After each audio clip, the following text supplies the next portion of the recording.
힘든 시기에 긍정적으로 살아가기. 모든 것이 바뀐 그 밤. 인생이 그냥 멈춰버리는 그런 순간을 경험해 보신 적이 있으신가요? 미래에 대해 알고 있다고 생각했던 모든 것이 순식간에 바뀌어버리는 순간 말입니다. 저는 새벽 2시에 그 병원 대기실에 앉아 형광등을 바라보며 내일을 어떻게 맞이해야 할지, 앞으로의 삶을 어떻게 살아가야 할지 막막했던 그 순간을 기억합니다. 아마 여러분도 그런 경험이 있으실 것입니다. 어쩌면 지금 바로 그런 상황에 계실지도 모르겠습니다. 진단을 받고 상실을 슬퍼하고 돈 걱정을 하거나 점점 더 어려워지는 세상에 압도당하는 느낌 말입니다. 만약 그렇다면 여러분이 혼자가 아니라는 것을, 그리고 더 중요하게는 길이 있다는 것을 알아주셨으면 합니다. 제 이름은 성함이고 오늘 여러분과 매우 개인적인 이야기를 나누고 싶습니다. 제 삶을 구해준 7가지 교훈에 대해 말씀드리고 싶습니다. 단순히 육체적으로만이 아니라 정서적으로, 정신적으로도 말입니다. 이것들은 책이나 세미나에서 배운 교훈이 아닙니다. 실제 삶의 현장에서 제 인생의 가장 어두웠던 시기들 동안 배운 교훈들입니다.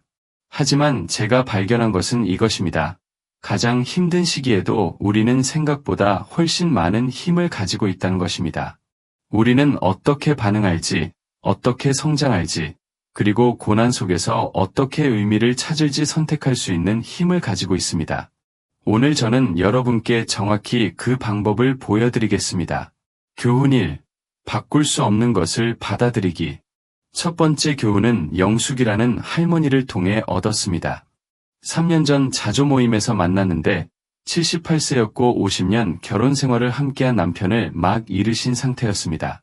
몇 달 동안 할머니는 새로운 현실과 싸우셨습니다. 남편의 찻잔을 식탁에 그대로 두고 옷들을 치우기를 거부하며 왜 하필 나야? 왜 지금이야? 라고 매일 되뇌셨습니다. 어느 날 영숙 할머니가 모든 것을 바꾼 말씀을 하셨습니다. 이미 일어난 일과 싸우는데 모든 에너지를 쓰고 있다는 걸 깨달았어요. 남편을 되돌릴 수는 없지만 그가 남겨준 사랑으로 무엇을 할지는 선택할 수 있다는 것을 말이에요. 이것이 아마도 모든 교훈 중 가장 어려운 것일 겁니다. 바꿀 수 없는 것을 받아들이는 법을 배우는 것 말입니다. 이것이 포기나 수동적인 자세를 의미하는 것은 아닙니다. 현실과의 지치는 싸움을 멈추고 그 에너지를 우리가 통제할 수 있는 것들, 우리의 반응, 우리의 선택, 우리의 다음 걸음에 쏟는 것을 의미합니다. 제가 마침내 제 상황을 받아들였을 때, 정말로 받아들였을 때 무언가가 바뀌었습니다. 가슴을 누르던 무게가 사라지기 시작했습니다. 만약에 그때 그랬다면 소중한 에너지를 낭비하는 것을 멈추고 이제 어떻게 해야 할까? 어떻게 앞으로 나아갈 수 있을까에 집중하기 시작했습니다. 오늘 자문해보세요. 바꿀 수 없는 것과 싸우고 계신가요? 싸움을 멈추고 받아들이기 시작한다면 어떻게 될까요? 때로는 항복이 패배가 아니라 자유를 향한 첫 걸음일 수 있습니다. 교훈 2. 일상의 닻을 찾기. 가장 어두웠던 시기에 저는 불확실성 속에서 익사하고 있는 기분이었습니다. 매일이 압도적으로 느껴졌고 어디서부터 시작해야 할지 몰랐습니다. 그때 일상의 닻을 갖는 것에 힘을 발견했습니다. 작고 일관되고 완전히 제 통제하에 있는 무언가 말입니다. 저에게는 아침차 마시는 의식이었습니다.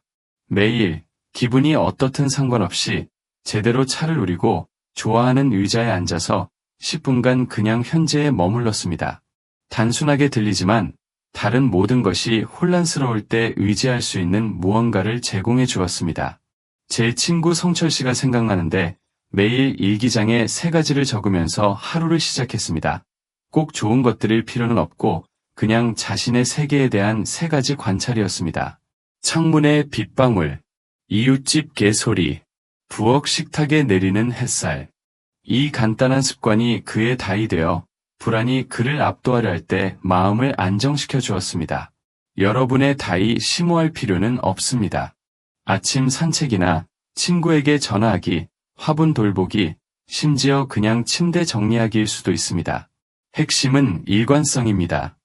인생이 예측 불가능하게 느껴질 때 예측 가능하고 긍정적인 루틴 하나가 모든 차이를 만들 수 있습니다. 여러분의 일상 다음 무엇이 될 수 있을까요? 작은 것, 가장 힘든 날에도 할 수 있는 것을 선택하세요. 이것은 인생에 압박을 가하는 것이 아닙니다. 여러분이 아직 여기 있고, 아직 능력이 있고, 작지만 중요한 것들을 여전히 통제할 수 있다는 것을 상기시켜주는 부드러운 리듬을 만드는 것입니다. 교훈 3. 이해해주는 사람들과 연결되기. 힘든 시기에 우리가 할 수 있는 가장 위험한 일 중 하나는 스스로를 고립시키는 것입니다. 저는 이것을 힘든 방법으로 배웠습니다. 몇 달 동안 친구들과 가족들로부터 멀어졌습니다. 아무도 제가 겪고 있는 것을 이해할 수 없다고 확신했습니다. 제가 틀렸습니다. 돌파구는 마지못해 자조 모임에 참여했을 때 왔습니다. 그 방에 들어가면서 부끄럽고 취약함을 느꼈던 것을 기억합니다. 하지만 몇 분 안에 다른 사람의 말에서 제 자신의 이야기가 반영되는 것을 들었습니다. 안도감이 압도적이었습니다. 마침내 진정으로 이해해주는 누군가가 있었습니다. 비슷한 길을 걸어본 사람들과 연결되는 것에는 마법 같은 무언가가 있습니다. 그들은 여러분을 고치려 하거나 공허한 위로를 하지 않습니다. 그냥 혼란 속에서 여러분과 함께 앉아서 알아요. 저도 거기 있어 봤어요. 라고 말해줍니다. 이것이 반드시 공식적인 자조 모임에 참여해야 한다는 뜻은 아닙니다. 물론 그것도 좋을 수 있지만요. 비슷한 어려움을 겪은 친구에게 연락하거나 지역 모임에 참여하거나 온라인에서 다른 사람들과 연결하는 것일 수도 있습니다. 핵심은 판단 없이 이해해주는 사람들을 찾는 것입니다. 은숙 씨가 생각나는데 은퇴 후 목적 없음을 느끼다가 동네 원예 동아리에서 자신의 사람들을 찾았습니다. 문제를 이야기하러 간 것이 아니라 흙을 파고 씨앗을 심으러 갔습니다. 하지만 그 공유된 활동에서 우정과 이해, 그리고 새로운 소속감을 찾았습니다. 여러분의 사람들은 누구인가요? 오늘 누구에게 연락할 수 있을까요? 기억하세요. 도움을 요청하는 것은 약함의 표시가 아니라 지혜의 표시입니다. 우리는 인생의 짐을 혼자 짊어지도록 만들어지지 않았습니다. 교훈 4. 작은 승리들을 축하하기. 인생이 힘들 때 우리는 종종 잘못된 것, 빠진 것, 작동하지 않는 것에 집중합니다. 하지만 저는 생존과 결국에는 번영이 그 과정에서 작은 승리들을 인식하고 축하하는 데 달려 있다는 것을 배웠습니다. 제 친구 순자 씨가 이 교훈을 아름답게 가르쳐 주었습니다. 심각한 질병 치료를 받고 있었고 매일이 새로운 도전을 가져왔습니다. 하지만 순자 씨는 승리 일기를 썼습니다. 어떤 날은 침대에서 일어나는 것이 승리였습니다. 다른 날에는 식사를 만들거나 딸과 좋은 대화를 나누는 것이었습니다. 사람들은 승리가 커야 한다고 생각해요. 라고 순자 씨가 말했습니다. 하지만 때로는 가장 큰 승리는 하루하루 자신의 삶에 나타나는 것 그 자체예요. 저도 이 실천의 제 버전을 시작했습니다. 작은 진전, 회복력, 또는 기쁨의 순간들을 알아차리기 시작했습니다. 몇 달 만에 처음으로 농담에 웃었던 날, 가슴에 무거운 느낌 없이 잠에서 깬 아침, 이웃의 장보기를 도와주고 다시 유용함을 느꼈던 오후, 이 작은 승리들이 디딤돌이 되었습니다. 어려운 시기에도 여전히 좋은 일들이 일어난다는 것을 상기시켜 주었습니다. 진전은 여전히 일어납니다. 인생은 여전히 빛의 순간들을 제공합니다. 오늘 축하할 수 있는 작은 승리는 무엇인가요? 어려운 대화를 잘 넘겼거나, 내키지 않았지만 산책을 했거나, 비판하고 싶었지만 자신에게 친절했던 것일 수도 있습니다. 이런 순간들이 생각보다 훨씬 중요합니다. 교훈 5. 경험에서 새로운 의미 창조하기. 이 교훈은 배우기 가장 어려웠지만 아마도 가장 변화를 가져다주는 것이었습니다. 치유의 여정에서 어느 순간 우리는 선택에 직면합니다. 상황의 희생자로 남을 것인가, 아니면 고통에서 의미와 목적을 창조할 방법을 찾을 것인가. 제 친구 만수 씨가 생각납니다. 65세에 사고로 다리를 잃었습니다. 1년 동안 괴로워하고 분노했습니다. 당연한 일이었죠. 하지만 그때 모든 것을 바꾼 결정을 했습니다. 병원의 다른 절단 환자들을 방문하기 시작했고 자신의 이야기를 나누며 희망을 주었습니다. 내 다리를 되찾을 수는 없지만 내가 배운 것을 다른 사람들을 돕는 데 사용할 수 있어요. 라고 말했습니다. 이것이 여러분의 고통이 운명이었다거나 모든 일이 이유가 있어서 일어난다는 뜻은 아닙니다. 전혀 그런 말이 아닙니다. 제가 말하는 것은 우리에게는 경험들을, 고통스러운 것들까지도 가져다가 우리뿐만 아니라 다른 사람들에게도 도움이 되는 무언가로 변화시킬 힘이 있다는 것입니다. 저에게는 이것이 제 이야기를 나누는 것을 의미했습니다.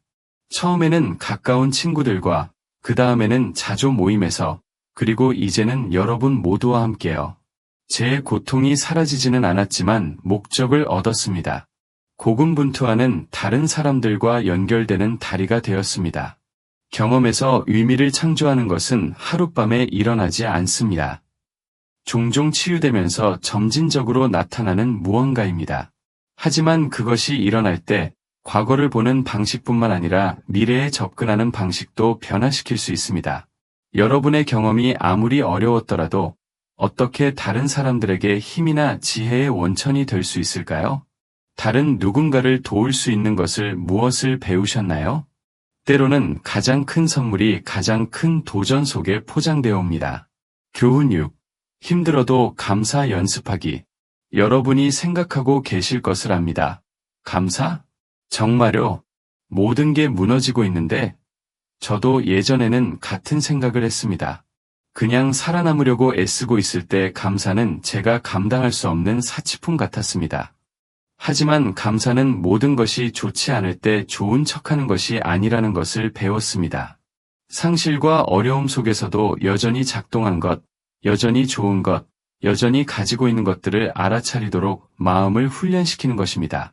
제 친구 미경 씨가 이것이 어떻게 작동하는지 보여주었습니다. 남편의 치매 진행을 다루며 사랑하는 사람이 천천히 사라져가는 것을 지켜보고 있었습니다. 잃어가는 것들에만 집중하기 쉬웠을 것입니다. 하지만 미경 씨는 여전히 남아있는 작은 연결의 순간들을 알아차리는 연습을 했습니다. 미소, 손잡기, 알아보는 순간. 이 병에 감사하지는 않아요. 라고 미경 씨가 말했습니다. 하지만 40년의 결혼 생활에 아직 함께하는 좋은 날들에 우리를 지지해주는 친구들의 내가 가지고 있는 줄 몰랐던 힘에 감사해요. 이런 종류의 감사는 고통을 부정하거나 고난을 최소화하지 않습니다. 단순히 고통이 유일한 이야기가 되는 것을 거부할 뿐입니다. 어려운 시기에도 여전히 우리 일상에 조금의 실들이 엮여 있다고 주장합니다. 작게 시작하세요. 따뜻한 커피 한 잔, 편안한 침대, 친구의 전화에 대한 감사일 수도 있습니다. 몸의 힘, 마음의 회복력, 상실에도 불구하고 계속 사랑할 수 있는 마음의 능력에 대한 고마움일 수도 있습니다. 오늘 무엇에 감사할 수 있나요? 해야 하기 때문이 아니라 이런 것들을 알아차리는 것이 내면의 무언가를 변화시키고 희망이 자랄 공간을 만들 수 있기 때문입니다. 교훈 7. 기억하기. 이것도 지나갈 것이다. 마지막 교훈은 가장 단순하면서도 가장 심오합니다. 이것도 지나갈 것입니다. 지금 무엇을 겪고 계시든 고통, 불확실성, 압도적인 어려움, 그것은 영원히 지속되지 않을 것입니다. 이것이 모든 것이 예전과 정확히 같아질 것이라는 뜻은 아니지만 현재의 고통 수준이 변할 것이라는 뜻입니다.